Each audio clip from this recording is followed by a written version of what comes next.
Commissioner and the DJOC,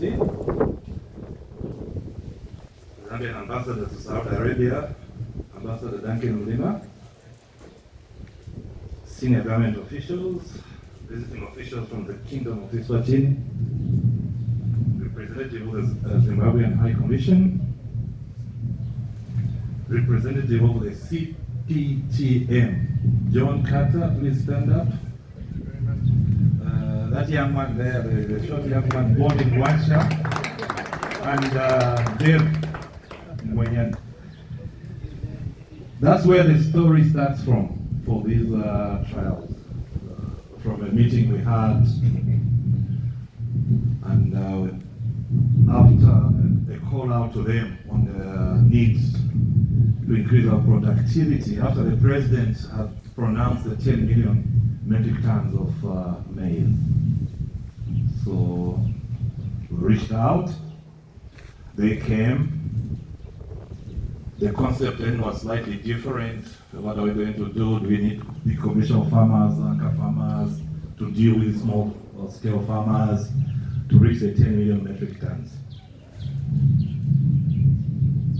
Surprising, because the CPTM is a smart partnership, and smart partnerships believe in dialogue. So what they did, they reached out to their colleagues around the world and said, we have a challenge here, what do we need to do? And within a short time, ideas were flowing out. I said, no, I don't think it's a big challenge. Just tweaking here and there. What about lime? What about fertilizer use? What about good farming practices? And before we knew it, John and the partners, Stuart Park came in, and this trial started. So we are here because of that, and we are here because we are responding to the President Hakainde Hichilema's pronouncement of the 10 million metric tons.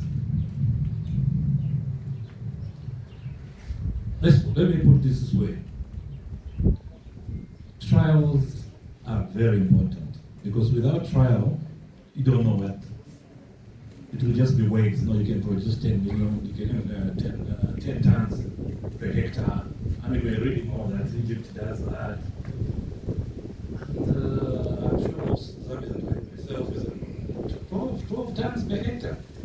Because by then we're doing an average of 1.4 or 1.7 per hectare. So it sounds very far-fetched. But colleague, you saw for yourself. Because of trials, we have evidence that we can do it locally here. You saw the plots. Plot 1 was at 6 point something, plot 2 went to 7, 12, 10, and 13 for the choices of the commercial farmers. And if you saw what was being demonstrated there, was all focused on the small-scale farmers. It was all focused on the small-scale farmers with conservation farming. And dealing only with the 1 hectare, meaning that a lot of the small farmers can at least afford 1 hectare. The price indicative was from 21,000 kwacha per hectare to as high as 33 for commercial farmers. But also there are benefits. If you push in more money, like the commercial farmers do, your profit will be higher. So my argument is that I'm speaking towards the tail end of so many speakers who have spoken on this. So I may repeat the same things I've said. I don't want to do that. So I thought I should whet the appetite. Sorry for commercial farmers, you know it already, that's why you're commercial farmers. But for me, personally, I'm motivated by what I saw. And I'm sure for the many small-scale farmers and government officials, quasi-government officials, let us be motivated from the result of those trials. So I asked Emily and your team, they did a good job. Jones from the presidential unit, delivery unit, I hope you have your forms and you have turned them to a calculator. And also the small scale farmers, you people have forms, just turn your forms to a the calculator mode, because let's talk figures. I'm hoping by talking figures, this may motivate a lot of us to see the potential which arises in agriculture. This is only maize, I'm sure even in other crops. So let's start.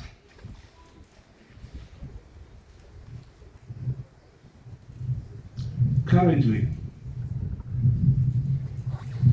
in Zambia, the probably small-scale farmers we have about what, 3 million, give or take. So let's remove 1 million. Maybe those are grow other crops, they don't grow maize. So let's deal with 2 million. So at 2 million farmers, Emily, and with an average of 1.4 or 1.7 tons per metric ton, how much would 1 hectare make, and then multiply by a million? Just give the response to the audience. So 2 million farmers achieving a yield of 1.7 tons per hectare is 3,400,000 tons. 3,400,000 tons. So we are short of so many million tons to a 10,000. Okay. Now, field 1, which was very basic without applying lime, we're producing 6.4 tons. 6.84 years. Yeah, so how much of that?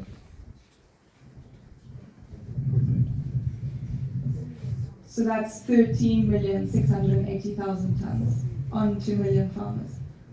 So Jones from the Presidential Delivery Unit, when the president was making this pronouncement, if you remember, he was saying, "Oh, put it at 10 million, but I know we can even go much further than this, and we can achieve this within 2 years." It sounded like a dream, but it's very easy.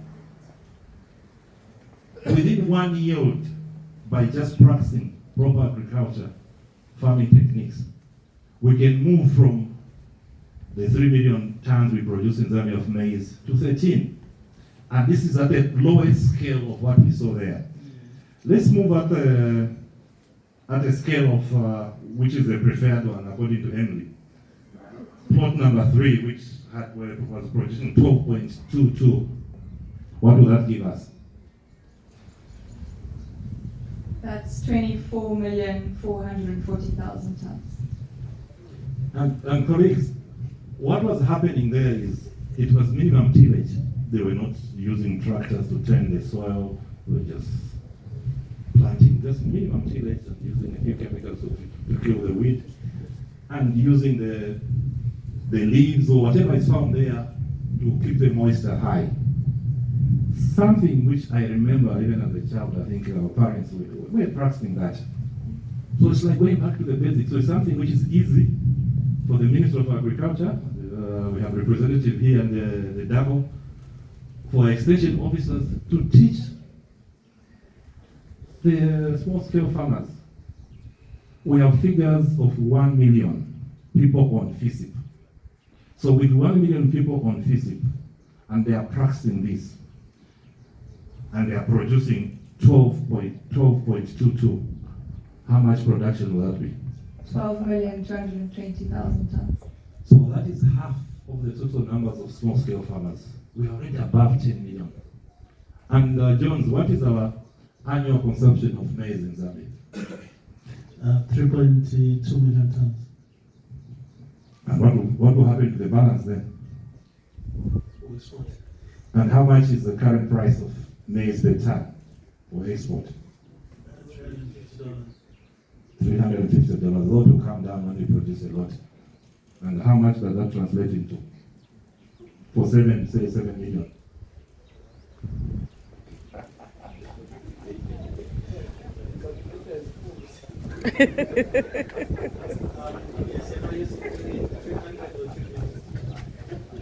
Let's use 300. 3.7 is what? 21? 2. That's 2.7 billion. Yeah. Now that 2.7 billion will be money in Zambia people's pocket. That will motivate the commercial farmers to go into export. how to motivate the government of the Republic of Zambia to look at that seriously and will be food secure while we are making money. So for me, I'm very excited as a government representative to be part of this. I must confess, I'm also a member of CPTM. I'm also a smart partner. So my getting involved wasn't from the government first, it was as a member of that. Did I realize that they are going to pull me in and bring me as a guest of honor? I thought I was coming here as an ordinary person who is interested in agriculture, but here we are. It's an exciting story, but a real story because figures don't lie. So the 10 million target will be achieved before 2031. I'm sure we will surpass it. But let me mention about government's programs beyond that. Recently, the president has announced a $1 billion target for beef export. Again, with such high productivity in agriculture, in maize, I'm sure it will motivate our commercial farmers to even increase their beef stock, which is we're supposed to increase up to 7 million with $1 billion export target. Maybe we increase our annual population to cattle population to about 10 million. That should motivate. So all these targets, let me put it this way, for a nation to move forward, we need to have something we are aiming towards. The president is setting the pace. All he's doing is putting the target ahead of us. And public officers, private sector, commercial farmers, let's work towards that. The government will be facilitative. The government will support you. The government will listen to your needs. I'm happy Zanapo, the commercial and the fertilizer producers are here. They will benefit from that.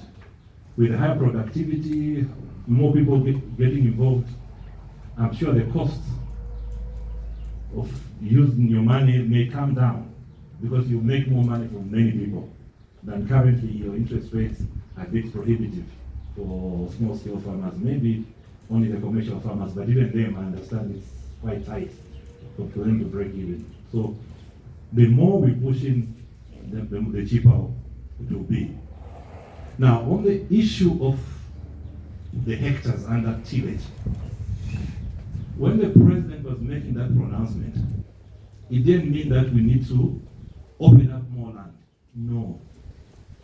From the figures, they have seen that it's easy to reach that target and surpass it and double that target from the current land under tillage.